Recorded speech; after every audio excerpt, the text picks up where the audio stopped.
In North India, the Silkyara Tunnel was under construction, where more than 100 workers were leaving the tunnel after finishing their shift.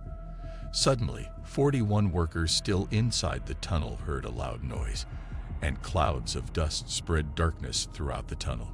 Located about 1 kilometer below the mountaintop and 700 feet inside from the tunnel entrance, these 41 workers were trapped in a tunnel blocked by a landslide. This rescue mission at Silkyara Tunnel faced numerous challenges. How were the workers kept alive for the next 17 days, trapped in a tunnel sealed from all sides? Let's delve into the minute-by-minute story of this mission. This tunnel is located in the Uttarakhand state of India, connecting Silkyara and Dandalgan. The existing road, stretching 36 kilometers, takes about 2 hours to travel, leading from Silkyara to Radi Top and then descending on the other side of the mountain. However, this route is often closed due to landslides and heavy snowfall in winters, cutting off the two valleys. To solve this issue, India planned to create a fast route by constructing a tunnel through the mountain near Radi Top. This would reduce the treacherous 36-kilometer journey to just 4.5 kilometers, cutting down travel time from 2 hours to just 10 minutes, accessible throughout the year. The project began around 2019. Due to the harsh road conditions, it was impossible to bring a tunnel boring machine, so the drill and blast method was chosen.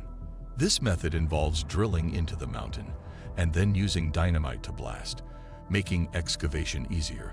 However, this method also poses risks.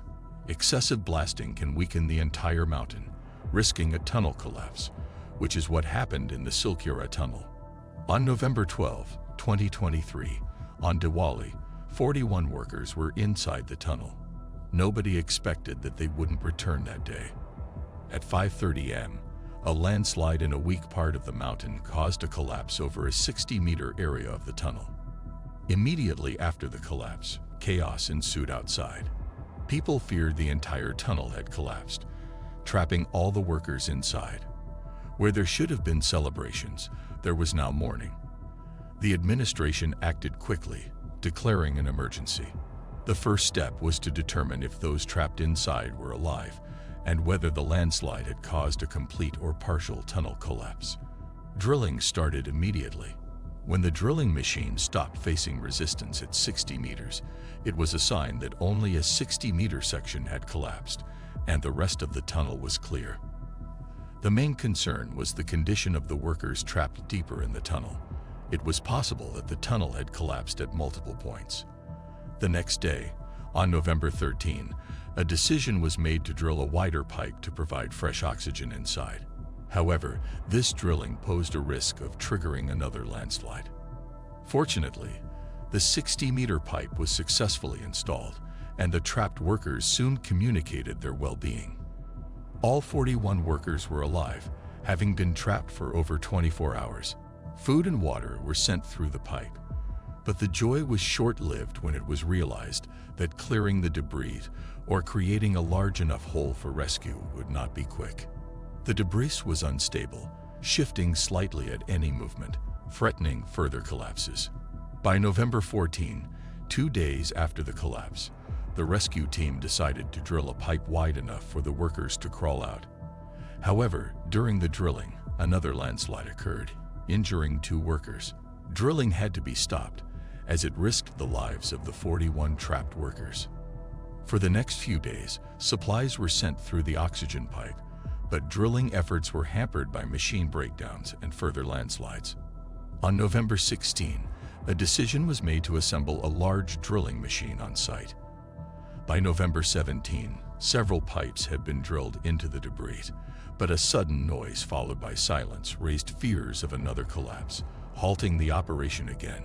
Despite repeated attempts, the drilling kept causing the unstable debris to collapse further, worsening the situation. By November 21, 9 days had passed since the workers were trapped, their condition deteriorating. Families waited at the site, hoping to see their loved ones alive. An endoscopy camera was sent down the small pipe, giving the first glimpse of the workers in 9 days. They were provided with dry food, and hot meals were sent in models. On November 22, drilling resumed, but it was halted at 44 meters due to reinforcement bars used in the tunnel's construction blocking the path. Special cutters needed to cut these bars were not available on site. A new approach was considered: vertical drilling from the top of the mountain. However, this would take much longer, and time was running out for the trapped workers. International experts arrived on November 27 and advised against vertical drilling, suggesting using gas welding to cut through the reinforcement bars. The horizontal drilling resumed, now cutting through the bars with gas welding. By November 29, the 17th day of the ordeal, the workers heard the sound of drilling through the debris. A 2.5-foot wide pipe finally emerged, and one by one, the workers were rescued. This moment was not just significant for the families, but for the entire world. Prime Minister Narendra Modi contacted the workers, applauding their courage. Despite having a 2-kilometer-long space inside, electricity and food, the 17-day ordeal of being trapped, constantly fearing another landslide, was a testament to immense bravery.